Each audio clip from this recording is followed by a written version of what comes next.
Alright, welcome to people coming in on Twitter. We've just started here and we're waiting for people to come in on Twitter and also here on Facebook. If you're on Facebook, please give us a wave. Please give us a wave. We're just in that dead territory at the moment while we're awaiting the viewers to come in. So we're just entertaining you with some good old British rock and roll in the background. Fantastic. Ladies and gentlemen, it's Saturday. It's Scotland and it's 1 p.m. and we're back in original form. The legible, credible, inevitable storm, which is a force for good. Broadcasting to you today live from our nerve centre here in the great British city of Glasgow. With me, your host, Alistair McConnachie. Thank you for coming in, and I'm going to give Angus a wave, Robert a wave, Duncan a wave, Scott a wave, Kevin a wave. Fantastic. Ladies and gentlemen, just some good old British rock and roll there, just bringing us in to this, our 8th Saturday street stall. We can't be out there in the streets yet because Madame Sturgeon considers that it's not appropriate for us to be out yet or to even visit our families. Isn't that an indignity? We have to listen to Madame Sturgeon to tell us when we can see our parents, when we can see our family. It's wrong that we are here, but we are where we are. We are where we are. And in this show, we've got some funny things to talk about this week. Oh my goodness me, the Scottish National Party never failed to disappoint with entertaining nonsense. And the earliest thing in the day was at the start of the week. The Scottish National Party leader Ian Blackford was doing his bit for the Scottish tourism and hospitality industry, and he retweeted a tweet which said, basically, it was a picture of an edited road sign at the border, and it said, quote, "We are shut F off." Okay, this is the leader of the Scottish National Party in Westminster retweeting that. What an ignoramus, really. What an ignoramus. But he obviously thought he could do that and he could get away with it. And then, of course, he deleted it. But you know what? We were glad that he did. We're just going to give a wave there to James, to Tina, fantastic, to Fraser. Good to hear from you again, Fraser. He was at least being an honest man, because that's the normal attitude. If you're English, don't come here. That's the normal attitude of many of these Scottish National Party people. And he was just being honest. It's like the people on the SNP marches who carry the Tory scum out banner. We always say they are the most honest men on that march. So fair play to them. We think the banner or the comments are shameful, of course, but we don't want them to stop being honest. They should continue to be honest. John, give you a wave back. Sammy, wave. Gordon, fantastic. Anne, there you go. So it's the normal attitude. The if you're English, go away. And I could read out some terrible comments on Facebook this week about Scottish nationalists who are getting all worked up about how they might die if English people come over the border. That's what it's come to, essentially. And so they see an English person in the car park. It's like, where did he come from? What's he doing here? Does he live here? Who's he? Is he local? I mean, it's totally ridiculous, and it's gone quite wrong. It's gone far enough, quite frankly. Goodness me, we're all fed up with this. David, how'd you do? Scott, fantastic. Lachlan, there you go. So we're all fed up with this. It's time just to get rid of it. Madam Sturgeon tells us it's going to be the 28th of March when she's going to give us the benefit of the next thing that's flitted across her cerebral cortex, which will be retarded as usual, you know. So they'll that we've got that joy to wait for. But what we're going to talk about more is how the perception has shifted now, so that we're all focusing on her, when a few weeks back we were all focusing on what was best for British, and we spoke about that last week. But going back to Ian Blackford's retarded tweet, as somebody said on our comments page, what a wonderful strapline to promote tourism in Scotland. Only he could have the intellect and insight into creating such a great one-liner. We're closed. F off. You know, terrible. As a proud Scotsman, I'm embarrassed for my fellow countrymen every time this man speaks. How can this be? We're constantly being told that Scottish nationalism is civic and joyous. Exactly.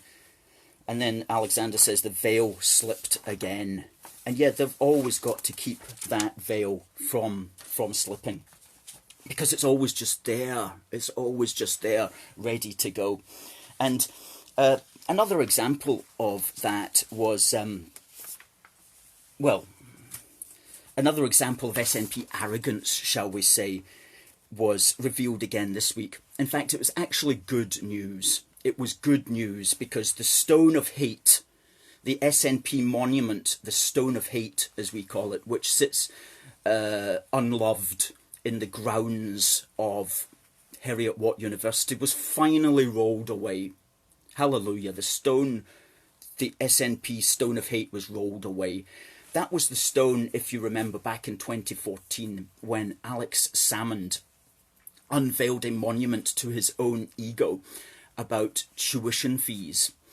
And we did some research into it at the time, and we discovered that the stone had already been made. It had already been emblazoned with the SNP motto, the SNP slogan. And then what they did was they went around universities to see who is so desperate for our beneficence that they will display it in the grounds as a kind of token of respect to your masters, you know. So they went to St Andrews University, first of all, which was a wrong move, because St Andrews University saw right through them, and they said, no, we're not displaying that stone to your ego in our grounds. They didn't say it in such a way. They probably said something very nice, but which meant go away. So then they went to Strathclyde. This is the SNP, went to Strathclyde University, and Strathclyde turned it down as well. Well done, Strathclyde. And then they went to Heriot Watt. And for some reason, best known to management, okay, management was persuaded, shall we say, that it would be in their best interests to display this stone to Alex Salmond's ego in their grounds. And there it sat, lonely, a lonely target of fun, on its own, in the middle of this acre of grass, for several years, just getting rained on, basically, getting cold in the winter, and being nothing more than really a figure of fun, certainly for us Unionists. And eventually it got rolled away last week. And who knows what the internal politics of the SNP were about, but they probably thought maybe it's time just to move the Alex Salmond stuff away, you know. I don't know what was going through their head, but it's gone now. It's gone now. And Heriot Watt, quite frankly, should be ashamed of themselves for putting that on their grounds. I mean, they must have been desperate. They must have been desperate.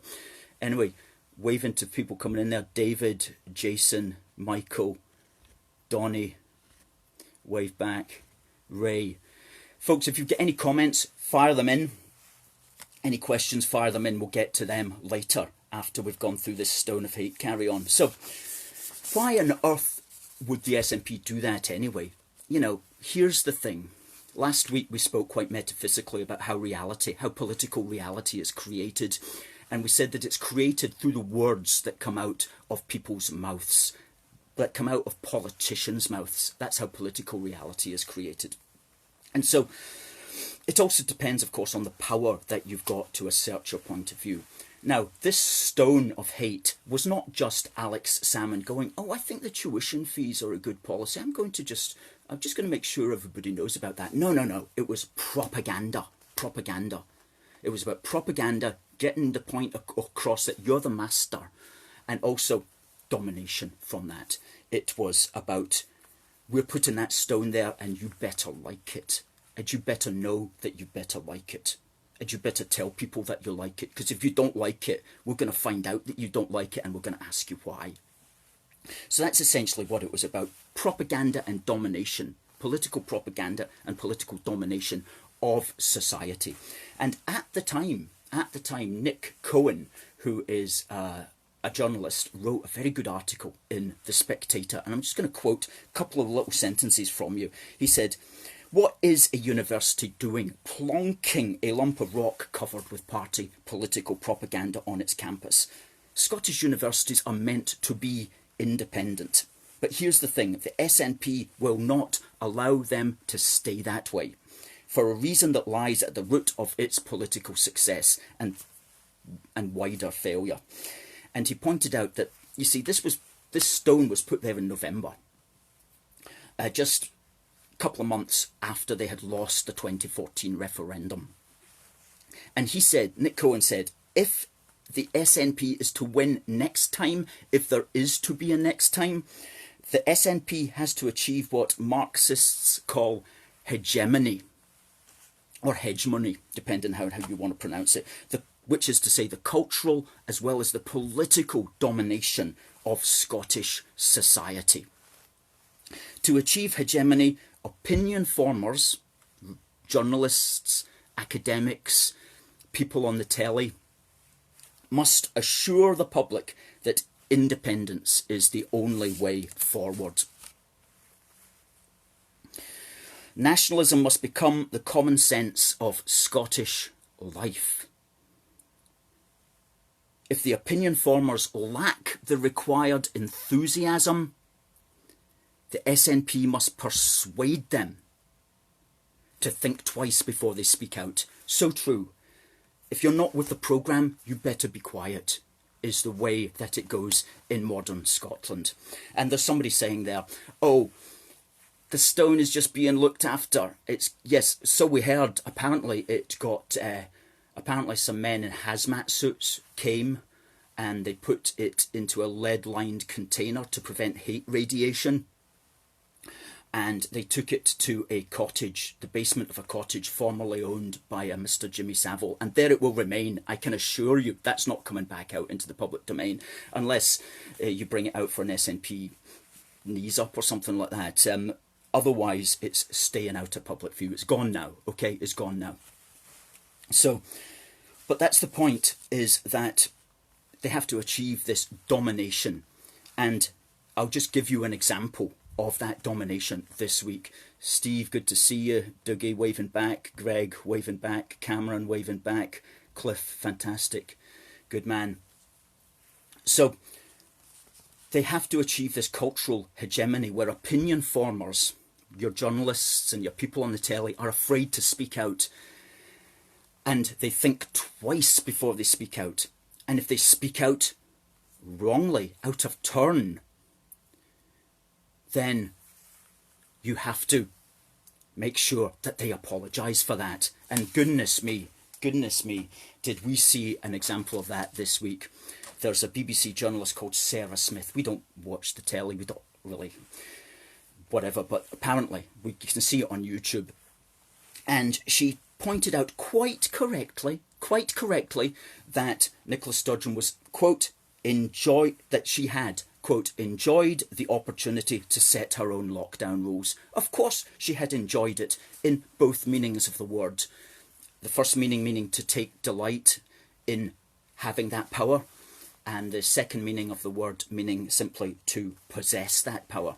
Either way you look at the word enjoyed, she was obviously enjoyed the opportunity to set her own lockdown rules. She did not say that she enjoyed the pandemic, so-called. She did not say that she enjoyed the hurt that is being caused in society. She said Sturgeon had enjoyed the opportunity to set her own lockdown rules. Of course she did. enjoy that. And of course she is enjoying that politically. Who wouldn't if you were a politician? You like to have more power to do what you want. So Sarah Smith was 100% correct, 1,000% correct. But what did she do? She grovelled. She grovelled and she apologised. And you should never apologise to your political opponents. You should apologise when you get something wrong to your own people that agree with you. And you can say to your own people, yeah, I was wrong and I made the wrong call, I said the wrong thing or whatever. You can apologise to the political supporters that you depend upon and who depend upon you. But you do not apologise to people who have got it in for you. You never apologise. And that's why we don't apologise. And that's why the haters hate us, because they throw all these nasty terms at us. Somebody tried that there on Twitter. And it's like, we don't care. We don't care, okay? You know, we're not your herbivores that you're used to dealing with. We're the carnivores here, mate, okay? So don't try to scare us with your silly little name-calling. We don't care. We love our haters. And we know that you hate us because you rate us. So Sarah Smith has to take that same attitude. But no, she didn't. She grovelled and she apologised. Apologising once was bad enough, but she apologised 4 times, which was really beyond the pale. And then she pretended, which she must never do, that she meant to use another word. Oh, right, so we're all falling for that one. So never apologise, unless to your own people who agree with you when you've made a mistake in front of them. But when you've got an opponent who's just trying to put you down, you don't apologise to these people. You don't apologise to these people. So that's another example of what Nick Cohen was talking about earlier there, the complete domination of Scottish political society, where opinion formers feel afraid to speak out, and before they speak out they think twice before they speak out, and then if they speak out of turn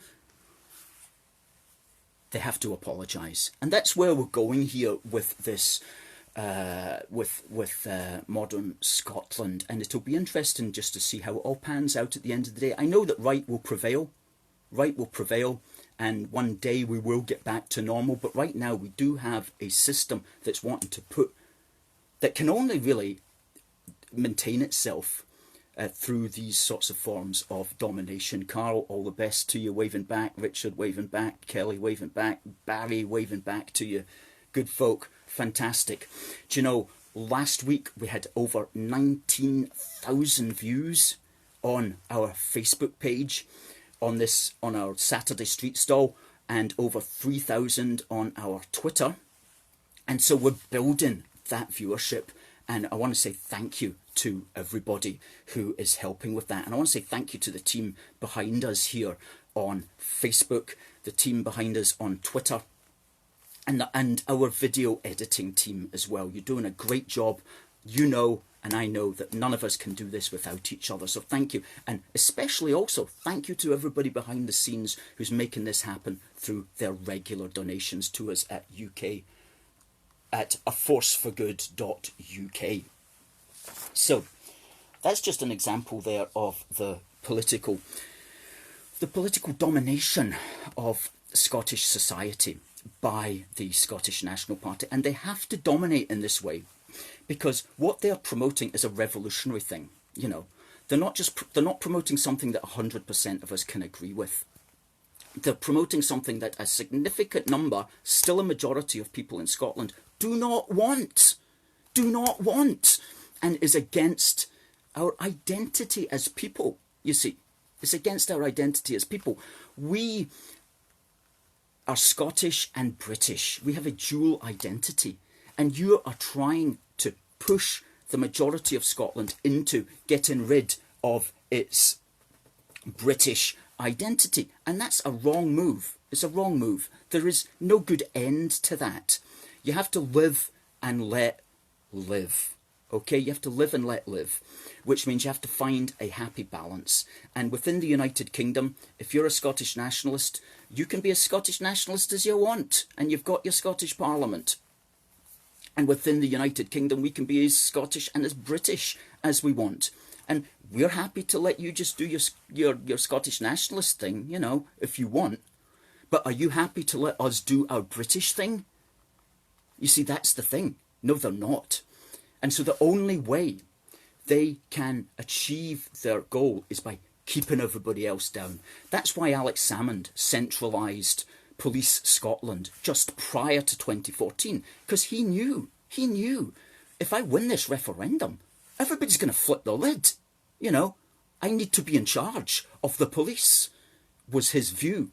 So instead of having all these different police commanders throughout the country that would have their own opinions and would respond differently in their own different ways, he had to have one commander who did what he was told, and then everybody under him did what they were told. So he centralised that for political control.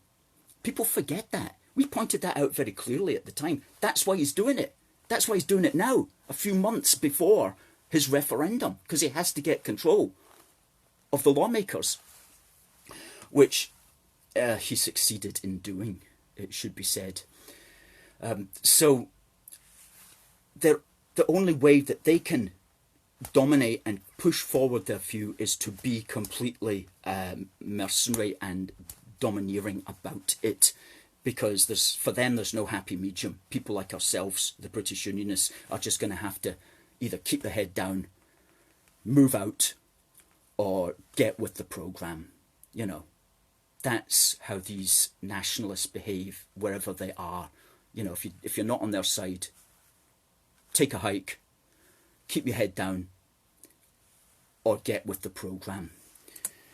So, you know, we understand this. We've been studying this for years, okay? And we've got it all figured out. We've got it all figured out here at A Force for Good. And that's why we are the premier, that's why we scare the Scottish nationalists more than any other unionist group, because, as I always say, we are the unionist carnivores. We understand them better than they know themselves. We know their history better than they know their own history. Most of them don't even know any history other than what they've seen on a Mel Gibson film. So we know them better than they know themselves. And they know that. They know that. That's why they don't like us. They rate us. They realise, uh-oh, these guys know the score. And, you know, I've had Scottish nationalists come to me and say, Alistair, I agree with you. And I used to be on that side, but now I'm on your side. And one of the strongest things there is when they realise this question of the clash of identities, which the SNP are trying to move to dominate. And when they see that, they realise, yeah, there is no good end to that. Alan, thanks for coming in. Give you a wave back. Robin, thanks for giving us a wave back. And so what we need is people who understand the Scottish nationalists better than they know themselves. Now, and that's us here at A Force for Good, and thank you very much for keeping us going. We've been going now for over 8 years. We're going to be here for another 8 years, and we're going to be here just for as long as ever, because this is our mission. People who roll with our crew, that's their mission as well, okay? So if that's part of your mission in life, then contact us. Contact us at forceforgood.uk, and you'll be introduced to a great team. You'll get all the knowledge that you need to do, and if you want to help us on the street, you'll be more than welcome. And once we get back out there, we'll be having street stalls, we'll be having any counter demos, and we'll also be doing our own self-initiated activities of all sorts of things that we've got lined up for once we can get out of this unholy lockdown that we're in. So going back to, oh yeah, I just wanted to say one more thing about the Sarah Smith stuff, right? Of course, she apologised, but none of the nationalists took that as an apology. And in yesterday's national newspaper, there's like all the big letters that they write to the national newspaper, like the essays basically. And one person there, some woman, Jean, is not convinced by this apology. She doesn't think it's genuine. And she's written to the BBC to ask for a more formal explanation of how this word could have slipped out of Sarah Smith's mouth. So as far as this person here on the national writing, and I mean, look at all this, like, they've written all this stuff, you know. It's like, well, are you mental? Are you mental? You know. And then they've always got, if that letter's not long enough, they've also got something which they call the long letter, okay? The long letter, which is even more, and it's usually the same people, actually. It's usually the same people who fancy themselves as political philosophers. So in other words, the apology didn't do Sarah Smith any good in the eyes of the SNP. They just smell the bait. They smell the bait. And they're like, feeding frenzy. And when you see that, you know, you're lost, mate. Because if you're not going to stand by your own words, if you're not going to defend yourself, how can you expect anybody else to step up and defend you? You know, so if you crumble, don't expect my help. Basically, that's it. You have to stand for what you believe in. And if people see you standing for what you believe in, they recognise strength, they come to that, and they recognise that you're not going to like pussy out on them in any way. You've got their back, they've got your back. That's the way that it has to be. That's the way that it has to be. And people like Sarah, God bless her, I'm sure she's a great journalist and that, but you know, don't ask me to defend you or try to make excuses for you, you know. I will expose the stupidity of the Nats in attacking you, but you need to, like all of you guys that out there, just grow a backbone, get in there, get in the fight, and fight. Do your job, basically. Do your job. Well, talking about somebody who's doing the job extremely efficiently and enjoying it is, of course, Nicola Sturgeon. I mean, we spoke last week about the extent to which the British government devolved the crisis. You know, there's this phrase that from the Obama administration, never let a good crisis go to waste. It's a bit of a naughty kind of point of view, really, but it is a political reality. If you're a politician and there's a crisis, you think, okay, what's going to happen here, and is our side going to benefit in any way? So she obviously saw that she was going to get a benefit, and in fact those benefits were handed to her on a plate via the Coronavirus Act of the British Parliament 2020, Schedule 22, Part 3, which devolved all powers over the lockdown to the quote-unquote Scottish ministers. And it was, as we said last week, it was only a matter of time before the consensus broke. And for the last 2 weeks now, we've all been looking at Nicola Sturgeon on the front of even the Daily Mail. I won't show you the photograph over here because you know what she looks like. But front page with using the phrase "we'll meet again" as well. Okay, as if we've all got, oh, thank you, Nicola, thank you for allowing us to meet again. You're so generous. You're so generous and doing such a good job. Yes, you are doing such a good job. You know, oh, I was a unionist, but you know, oh, she's doing a good job, isn't she? Oh yeah. What? To make matters worse, right? The guy writes the centre column once a week. I won't mention his name. He writes good stuff, generally speaking. But yesterday's paean to Nicola Sturgeon, I mean, it's like it was, I don't know if this was like some kind of love letter or something like that. He's doing the whole thing about, you know, she's done so remarkably well after all the we're all suffering from this pandemic, and she's coming forward in such a statesmanly way. Oh, what? Why? What? The Daily Mail giving this love letter to Sturgeon. You see, I've got bad news for you guys. This isn't going to get any better. Okay? This isn't going to get any better. I don't know what the Daily Mail is softening us up for here. Are they going to like start supporting independence or something based upon Nicola Sturgeon's behaviour during the pandemic? Was so statesmanly like. Oh, well, more ridiculous things have happened. Believe me.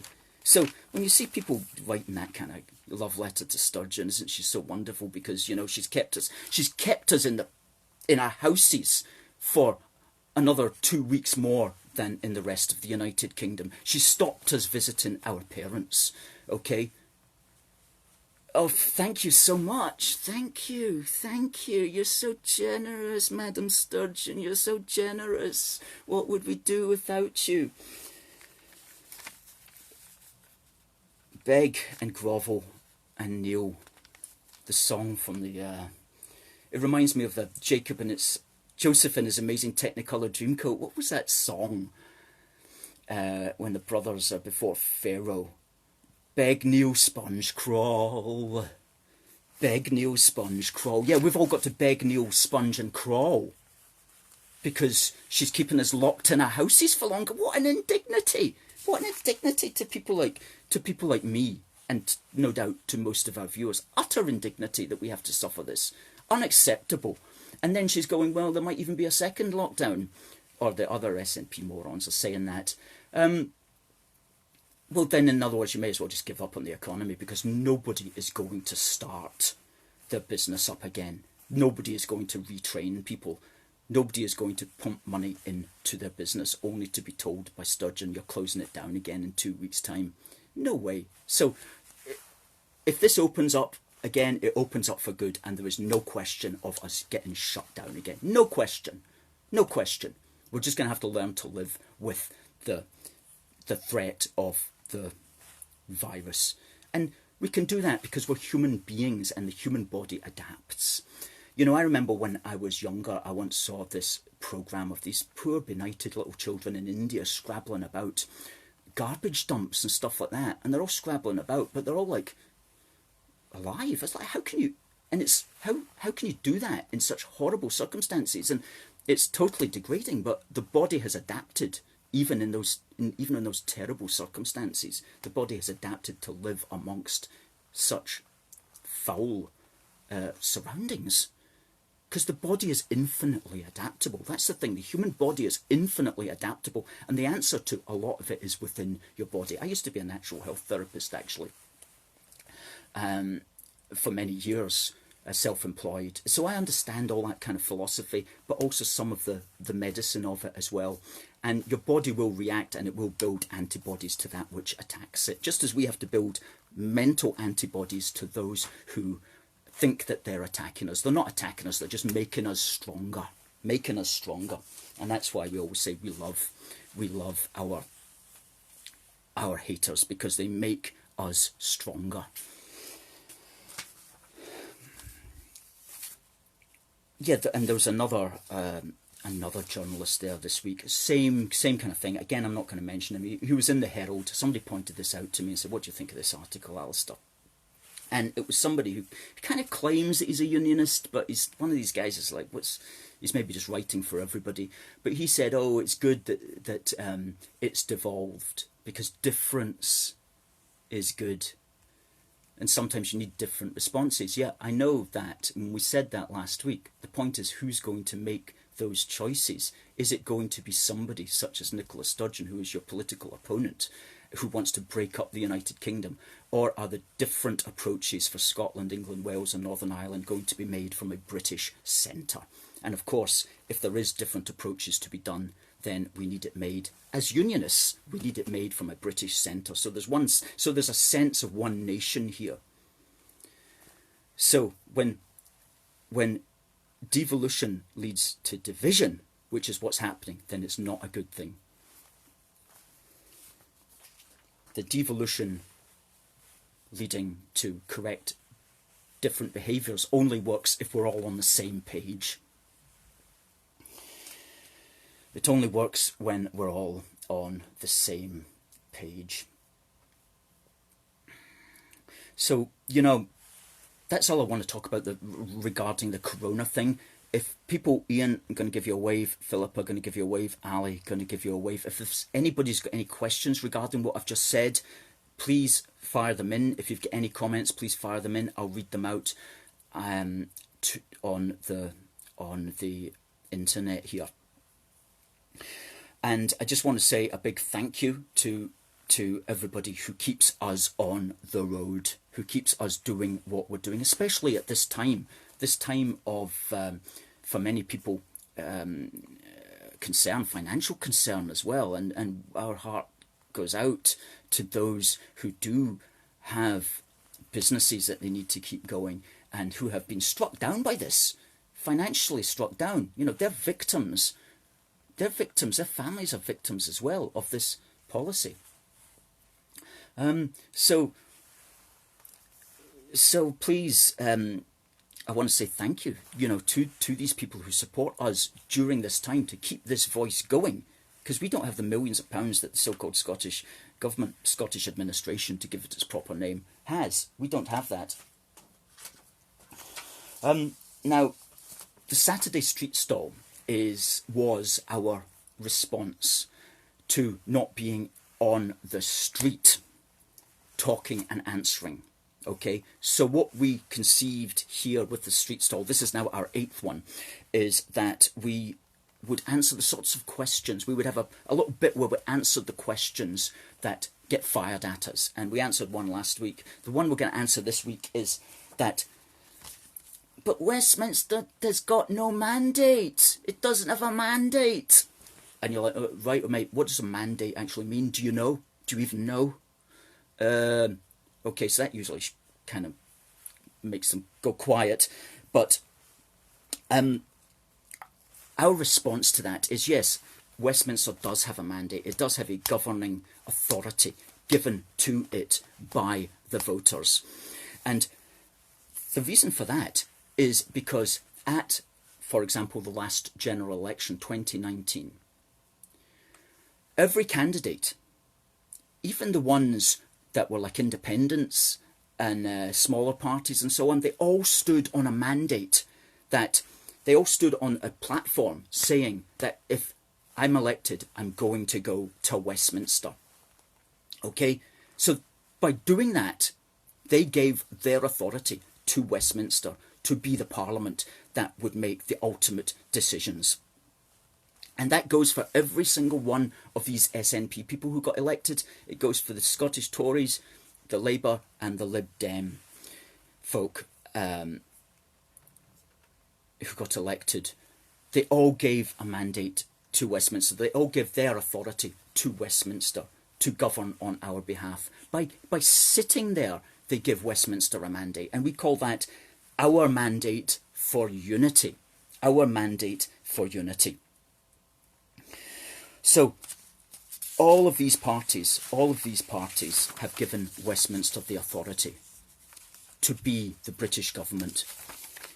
And everybody who voted for a candidate, even if you voted for your SNP person and that person won, you yourself gave your individual sovereignty, gave your individual mandate to that person to go to Westminster, to sit in it and to govern all of the United Kingdom.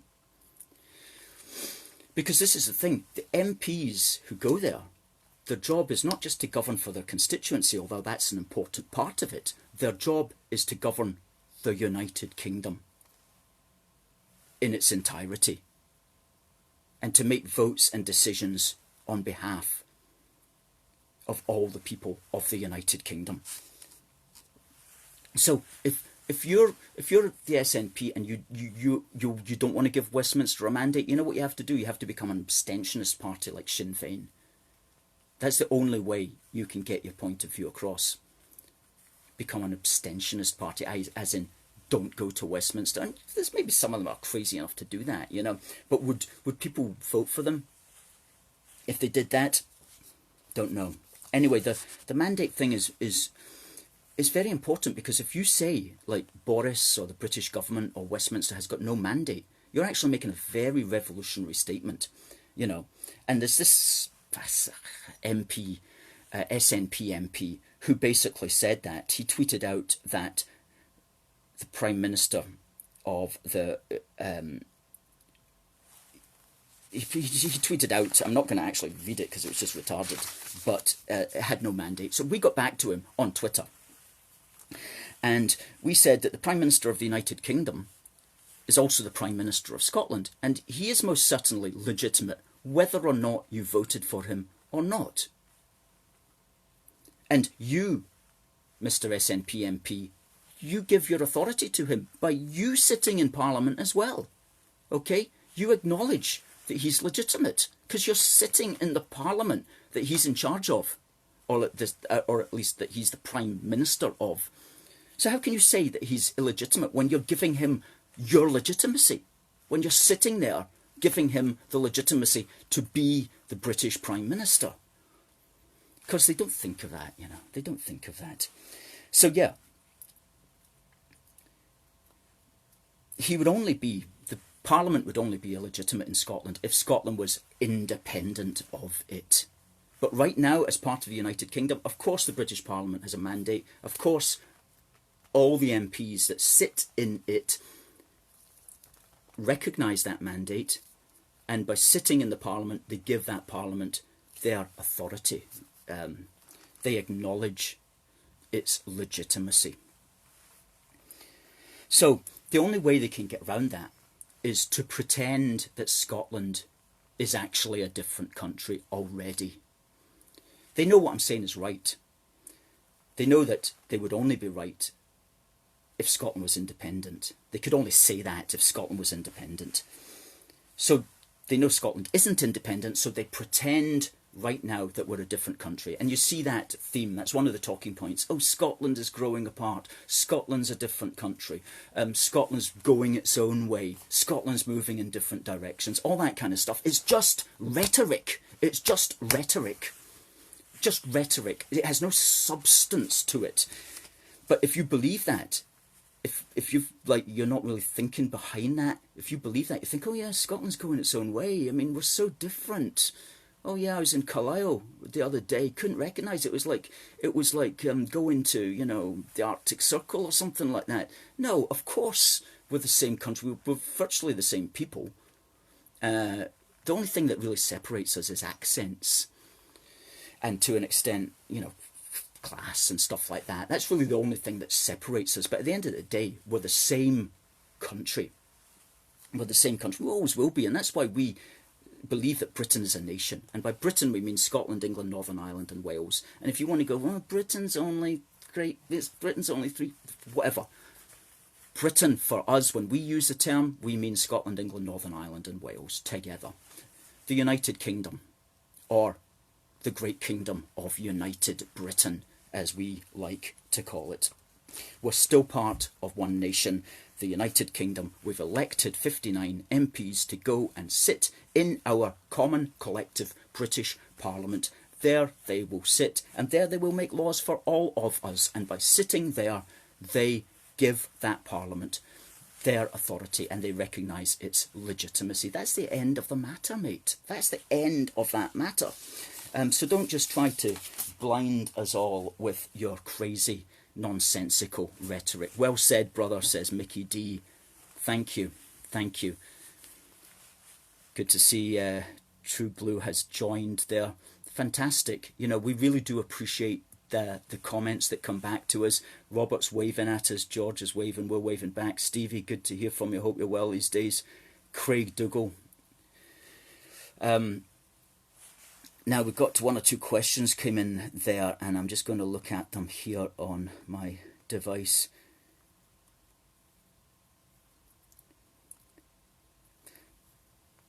Why are so many people saying that Madam Sturgeon is doing a good job when the death rates are higher than they are in the rest of the United Kingdom? Well, as we said last week, if you're a politician and you've got substantial loyalty among the people, then they will allow you to make mistakes and they will make excuses for you, okay? So you know, if you're a politician, you've got that bit of leeway that your hardcore support will always make excuses when you make a mistake. And they will stand by you. So I don't know the rights and wrongs of those cases and the numbers and so on. I can't comment on any of that, and I don't know if that's how accurate that is. But to answer the substance of the question, people will make excuses for you if you have a substantial loyalty as a politician. Neil says, do you think the next Scottish Parliament election could decide the issue of independence either way? Well, the Scottish National Party allied with the Green Cabbages, the Scottish Cabbage Party, the Soggy Greens. They're going to try to get a majority in the Parliament, and they're going to use that to say that that gives them a mandate, that gives them authority to call for a second referendum. And that's all that they can do, and that's all that they will do, is they'll just keep calling for it, and they're going to pretend that this democratic will is being denied to them by the wicked Tories, by the wicked English, by the wicked Westminster, by the wicked people wherever. So that's their talking point, which if that came to pass, that's all that they would do. However, they won't necessarily get a second referendum, because that is entirely in the gift of the British Parliament to give them. They're not going to set up their own referendum, because if they did, the Unionists would boycott it. Okay, if Sturgeon said, "Well, we're not being given a referendum, we're going to have our own one," that's not going to work. We'll just boycott it. The Unionists will boycott it en masse, and it will not be a legitimate one. Also, under international law, it would be wrong. Okay, so they need to have Westminster's permission. They need the permission of the British Parliament to have a second referendum. And so the million-dollar question is, would the British government cave and give it to them? And we would be arguing very strongly that they do not cave, because you shouldn't give them a second referendum regardless. We have to keep the unitary state together as Unionists. So time will tell. But here's the thing, they might not win. They might not win in Holyrood, okay? Hopefully the Green Cabbages will all just have turned to mush, at which they should, because what on earth is their ideology? You know, everything about what they want is like wrong. You know, they're even more wrong than the SNP. So hopefully their ideology would turn to mush, and which it should. And hopefully the SNP, well, maybe we'll see, you know, the Tories and Labour could do a lot better than we think, and it could be a hung parliament. And that's entirely possible, because as we say always, reality is created by the words which come out of politicians' mouths. And so it may well be that the dream will die in 2021. And wouldn't that be a wonderful thing? That would be an amazing thing if that were to happen. Well, I'm going to talk now about this week that's coming up in British history, because we love our British history, because the past informs the present, which creates the future.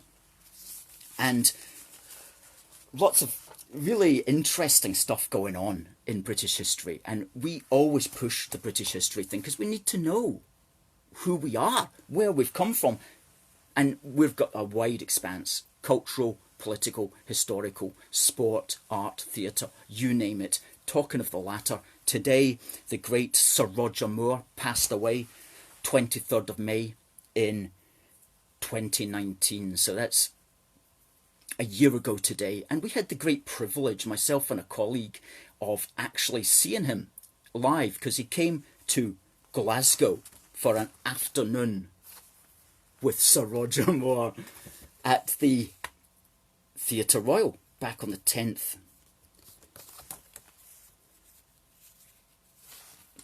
of November 2013.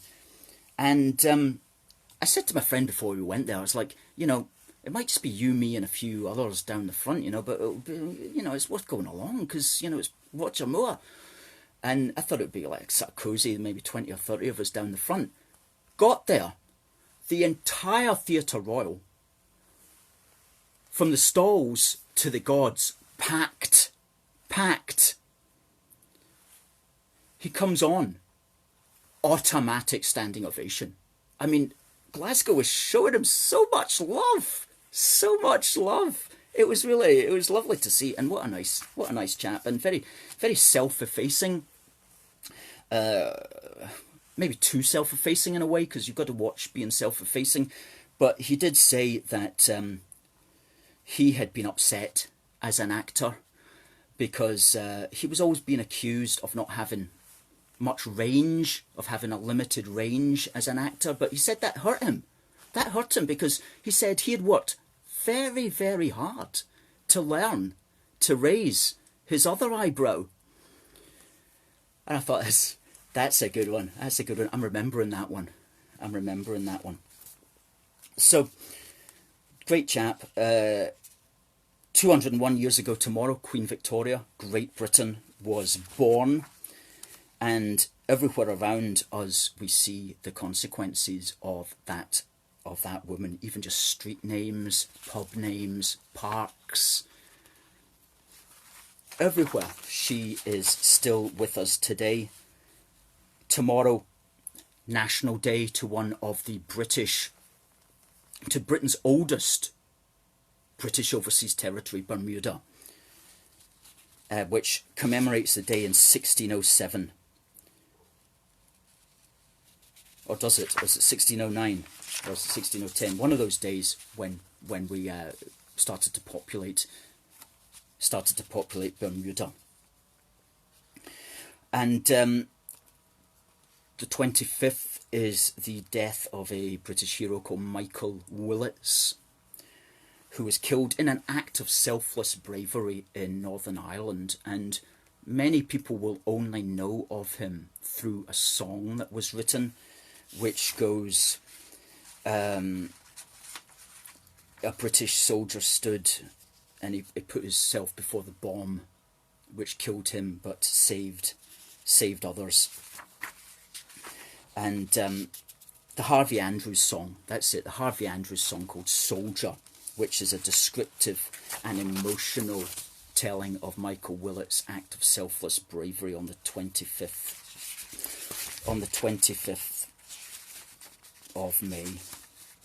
Will the children growing up learn at their mother's knee the story of the soldier who bought their liberty, who used his youthful body as a means towards an end, who gave his life to those who called him murderer, not friend? Very touching song, and a great story that must always be remembered. 25th of May as well, another national day for the Turks and Caicos Islands, which is a British overseas territory. On the 27th of May was the beginning of Dunkirk. And when the beginning of Dunkirk, you see, the Scottish nationalists, they're conflicted about that because they know it's like a British thing, so they're not sure should we support that or not. And they usually go with not supporting it, and they'll tell you that there was a Scottish battalion that was left behind. And of course, some of the crazier ones will say it was Churchill who left them behind. Complete and utter nonsense. It was the 51st Highland Division who were too far away from Dunkirk, and they had to fight a rearguard action against the Germans in order to defend, essentially, Dunkirk further up the road. And so we'll post on that on our page, and we'll tell you the full story of that as we do every year. Because again, the Nats don't know what they're talking about as far as history is concerned. We know more about the historical moments that they think are relevant to their point of view than they know themselves. Okay? Because history is our bag. We study history right down to every single point, and we make sure we get it accurate.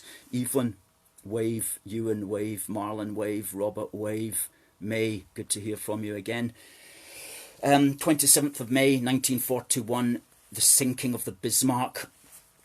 Bismarck in motion, king of the ocean, he was made to rule the waves across the seven seas. The flagship of the navy, the terror of the seas, his guns went silent at last. Sabaton sang that amazing heavy metal song. Oh, incredible heavy metal song about the sinking of the Bismarck. Check it. That's 27th of May 1941. 28th of May, great Scotsman Henry Dundas, born in Dalkeith, the uncrowned King of Scotland, the man who helped to put Scots on the empire map. And he's got a massive monument in St Andrew's Square in Edinburgh. The great pillar with the chap on top, that's Henry Dundas.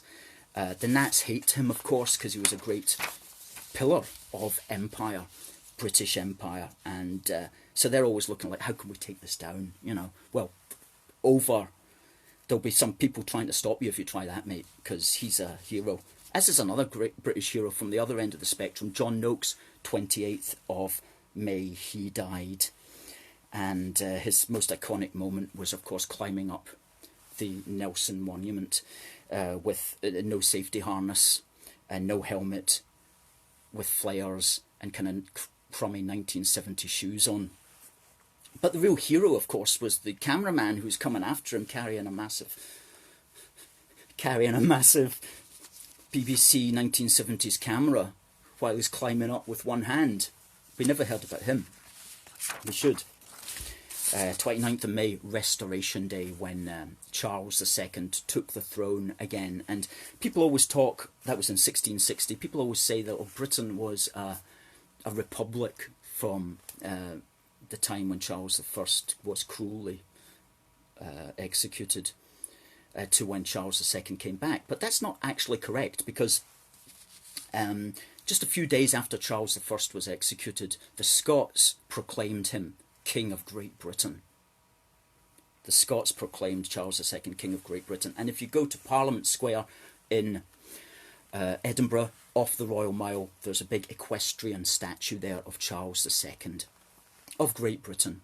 But of course there was all the wars and so on, and so it was a while before he actually got back and took the British throne, as it were, in real life. But he had been proclaimed the king by the Scots anyway. So, you know, Scotland's never been a republic. England's been a republic for a little while, but Scotland's never been a republic. It's always had a monarchy. Always had a monarchy. 29th of May, Edmund Hillary and Sherpa Tenzing conquer Everest for the first time. And 29th of May, the Battle of Goose Green. Great heroism there. You know, folks, thank you for watching, but we need you to go to aforceforgood.uk/support to sign up. As just put your name and your email, because we need that. We need your email so that we can keep in contact with you, that we can tell you what we're up to. aforceforgood.uk/support.